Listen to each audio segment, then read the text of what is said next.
করতে চাই অনুষ্ঠানে আপনাদের স্বাগতম।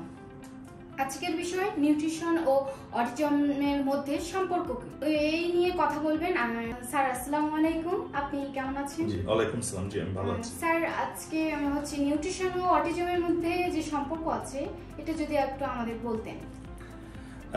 আমি দর্শকদের বলি যে প্রথমে বিষয়টি হচ্ছে যে নিউট্রিশন কি সেটি আগে আমাদেরকে বুঝতে হবে যে আসলে নিউট্রিশনটা কি আর অটিজমের সাথে রিলেশনশিপটা কি। আপনি যেহেতু জানতে চেয়েছেন সেটি হচ্ছে নিউট্রিশন তো আসলে কোনো খাবার নয়, বাট এটির সোর্স হলো খাবার। তার মানে আমাদেরকে প্রথমে মনে রাখতে হবে যে খাবারের কথা যখন আপনি ভাববেন তখন আপনাকে পুষ্টির কথাটি ভাবতে হবে।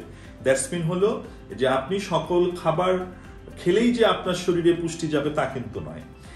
এই জায়গাটিতে রিলেশনশিপটা হচ্ছে অটিজমের সাথে। এই যে আমি বললাম যে সকল খাবার খেলেই যে আপনার শরীরে পুষ্টি যাবে, বিষয়টি তা নয়। তার মানে কি, যে পুষ্টি সমৃদ্ধ বা পুষ্টি উপাদান যে সমস্ত খাবারের ভিতর রয়েছে এবং আমাদের যে 6 ধরনের যে ব্যালেন্স ডায়েট রয়েছে, সেই ডায়েটটা যদি বা 6 ধরনের যে খাদ্য উপাদান যদি আমরা এইভাবে খুব ভাবে বলি, তাহলে এই 6 ধরনের উপাদানে যদি আমরা গ্রহণ করি তাহলে আমাদের সেই পুষ্টি উপাদানগুলো আমাদের শরীরের ভিতর প্রবেশ করবে। এই যে প্রবেশ করা তার মানে কি, তাহলে অটিজমের যদি আপনি রিলেশনশিপ খুঁজতে যান তাহলে এদের সাথে একটি রিলেশনশিপটা হলো এরকম যে অটিজমের একটি ফুড হ্যাবিট প্র্যাকটিস আছে। অর্থাৎ হলো যে তারা কি ধরনের খাবার খায়, কি টাইপের সে অভ্যস্ততার ভিতর থাকে, সে দেখা যায় যে একই ধরনের খাবার খায়। অর্থাৎ কোনো না কোনো ভাবে তার যে আমি যে 6 ধরনের খাদ্য উপাদানের কথা বললাম, সেই 6 ধরনের খাদ্য উপাদান কোনো না কোনো ভাবে তার এটা ঘাটতি থেকে যায়। তো যখন এটা ঘাটতি থাকে তখন ওই নিউট্রিশনটা তার শরীরের ভিতর থাকছে না, অর্থাৎ নিউট্রায়েন্ট যদি আমি বলি বা এর যে উপাদানটি আমি যেটাকে বলি, তো সেটি তার শরীরের ভিতর থাকছে না।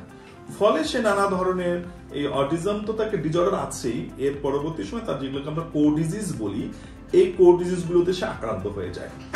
তাহলে আমাদের রিলেশনশিপটা হচ্ছে এরকম যে অটিজম শিশুদের যে খাদ্যাভ্যাস, সেই খাদ্যাভ্যাসের সাথে পুষ্টির একটি নিবিড় সম্পর্ক রয়েছে। যে পুষ্টি উপাদান শরীরের ভিতর যেতে যদি প্রবেশ করাতে চান আপনি, তাহলে সকল ধরনেরই খাদ্য উপাদান আপনাকে গ্রহণ করতে হবে।